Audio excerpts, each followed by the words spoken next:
we serious about ending the insidious practice of human trafficking? Are we serious about punishing those who prey on folks with false promises and fraudulent documents? Are we serious about border security and employment verification? Are we serious about making this the last time we have this conversation?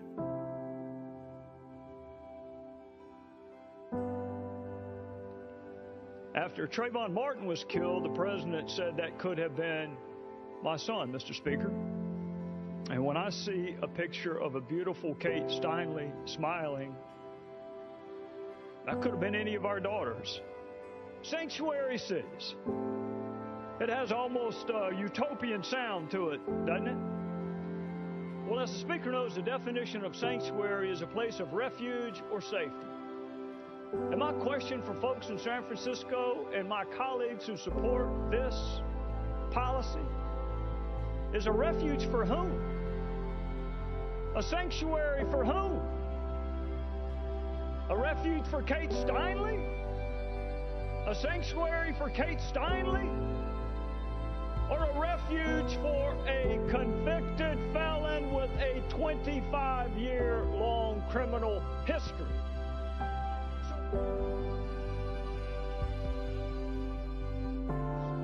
And what this administration needs to tell the American people, Mr. Speaker, is how much risk is acceptable. Given the consequences of reconciling the risk wrongly, how much risk is this administration willing to take? When it comes to public safety, we have to be successful all of the time. And those who seek to do us harm have to be successful just once. The President is the Commander-in-Chief. He should help us make this our home safer. He should help us make the homeland of the refugees safer. He should restore order to the region. That would be the very best and most humane thing we could all do. Provide a better, safer life for those who aspire one where they are.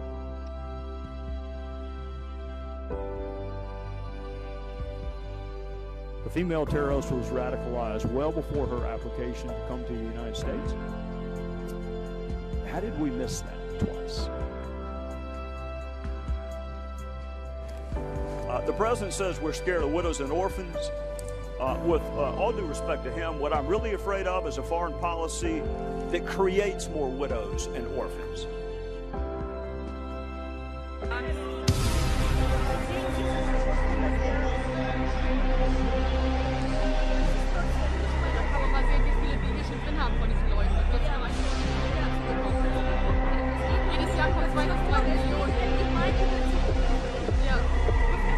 فقدوا إخصابهم ويبحثون عن إخصاب عندنا. سنخصبهم وسوف ننزل وسوف ننجب منهم لأننا سوف نفتح بلادهم رغم أنوفكم يا أيها الأرمان، يا أيها الفرنسيون، يا أيها الطليان، يا كل من على وزن الطريان. قلوا الذين سنطلبهم منكم قريبا باسم دولة في الخلافة القادمة.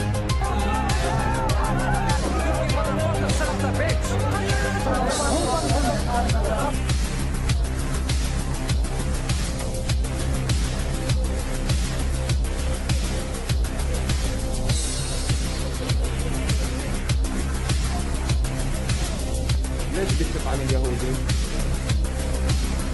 قرأوا أرضنا بتكتب عنهم بإيه؟ يا قوية إن شاء الله. وشتت على النساء ويكتب أطفالهم. اللهم انصر الإسلام في كل مكان. الله أكبر، الله أكبر، الله أكبر، الله أكبر.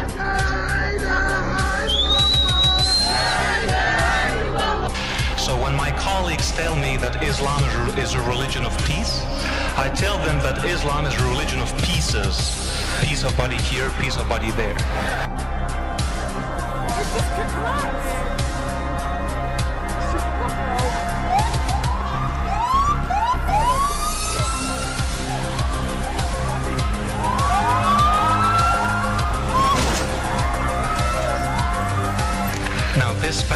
about radical Islam, I would take the word radical out of the equation. The problem is Islam. Muslims rejoicing in the carnage. They call themselves the Revolution Muslim. Today on their website, they called the alleged shooter, Major Hassan, an officer and a gentleman. They said, quote, "We love you." At the same time, they called the slain soldiers terrorists who are in, quote, "eternal hellfire." We're commanded to terrorize the disbelievers. And this is a religion, like I said, commanded to terrorize the disbelievers. The Quran says very clearly in the Arabic language, "Torhibuna." This means terrorize them. It's a command from Allah.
Voorzitter, alle onnozele geesten die zeggen dat de islamitische staat niets met de islam te maken heeft, zijn politiek correcte dwalen. Of ze nou Obama, Cameron, Rutte of Samson zijn. ثم تلتفت إلى الأمريكتين بل إلى أوروبا الشرقية وظني أن أبناءنا أو أحفادنا سيكونون هم الذين يرثون. These pictures now. This is what happened. Muslims have been attacking Christians attending a Catholic celebration in southern France. Okay, this is the Don Bosco celebration. It's Catholics who are just coming out of church, and there's a feast there and so on. And once again, I mean, you know, the religion of peace.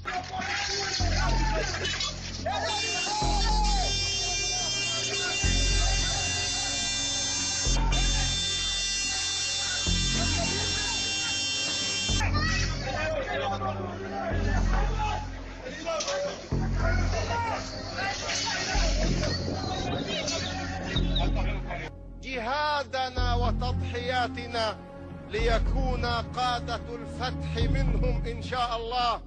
ونحن اليوم نزرع هذه البشريات في نفوسهم ونؤسسهم من خلال المساجد والمصاحف ومن خلال سيرة نبينا عليه الصلاة والسلام وسيرة الصحابة الأولين والقادة العظام لهذه المهمة، مهمة إنقاذ البشرية من نار هم على شفا حفرة منها. I've never seen anything on this scale. Recent studies in Britain suggest the country's most rapidly growing demographic is Muslim. That white Britons are now a minority here, as well as in 3 other British cities. And 2011, nearly 4 million immigrants came to the UK. Sociologists say that they're baffled at just how quickly the number of indigenous Brits has diminished over the past decade.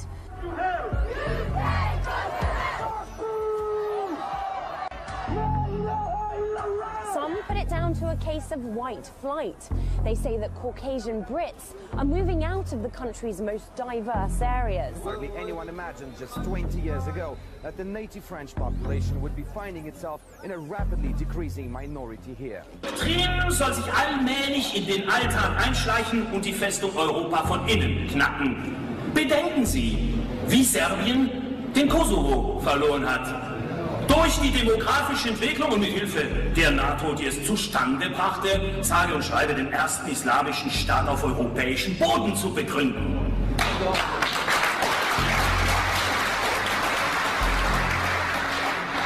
Welch selbstmörderisches Unterfangen. Çok geçmiş olsun dileklerimizi iletiyoruz. Dostane bir maç olur inşallah. Yunanistan'a karşı ben 2 maç oynama şansı bu. Welch unheilvolles Signal. Überall setzt sich das islamische Dogma durch. In der Türkei besetzen die Islamisten nach und nach alle Justiz- und Armeeposten, um das Erbe des Kemal Atatürk aus der Welt zu schaffen. Der Libanon wird in den nächsten Jahrzehnten ein islamistischer Staat werden. Der arabische Frühling ist dabei, von den Islamisten in Beschlag genommen zu werden. Im Irak, in Ägypten und in Pakistan stehen die letzten christlichen Gemeinschaften vor der Ausrottung. Und was tun wir bei uns? Wir lassen diese gewalttätige Doktrin in ethnisch-kulturellen Ghettos ungehindert den Rechtsstaat aushebeln. Ja, sind wir denn wahnsinnig geworden? We have an amazing country. We need strong leadership. We need compassionate leadership. We have to take care of our health care. We have to take care of our borders. We have to make our military so strong, so big, so powerful that nobody messes with us. We're never going to have to use it.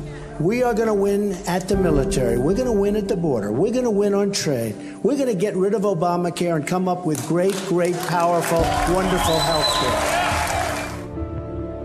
I got to know Donald Trump after he spoke here in 2012, and I learned so much about him that the public never hears. Right after he visited here last time, I called him about a large Christian ministry in another state that needed some help. I learned within a day or two he had donated $100,000 of his own money.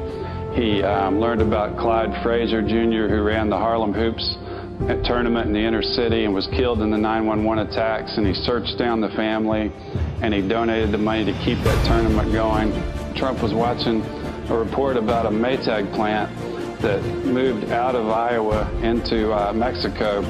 And the 3 companies in that report, he actually searched them out. They were about to go out of business because Maytag had left, and he found ways to buy products from those companies through his hotels to keep them in business. He gave the money to the local Domino's pizza restaurant so they could buy cheese and bread and keep their business in business. And those are just things I thought the world needed to know about Donald Trump, because the Bible says, by their fruits you shall know them. When you look at the fruits of his life and all the people he's provided jobs, I think that's the true test of somebody's Christianity.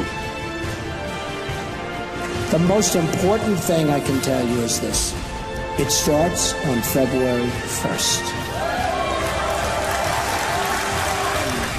You will be so proud of me.